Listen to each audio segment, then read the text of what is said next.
सत श्री अकाल जी। मेरा नाम गुड्डी देवी है। तो मैंने 10 साल हो गई गुड्डे तो मैं बहुत परेशान सी।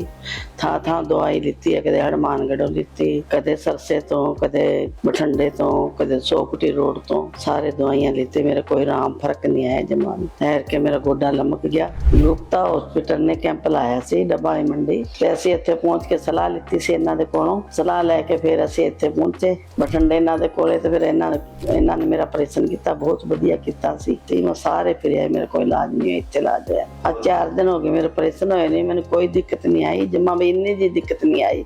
मैं बहुत ठीक हाँ, वधिया ऑपरेशन होया मेरा, बहुत वधिया ऑपरेशन होया। डॉक्टर साहब दा सुभाव बहुत वधिया, 2 राउंड मारते आ जिंदे विच शाम सवेरे, नाले हस के पुजदे ते हसा के जांदे सी। बहुत असीं 5 लाख दे कार्ड दे उत्ते इलाज कराया, साडा कुछ भी नहीं लग्या ते इहदे उत्ते सारा इलाज साडा इहदे उत्ते ही होया। बहुत वधिया डॉक्टर मोहित गुप्ता दे सारे धन्यवाद करदे हां असीं।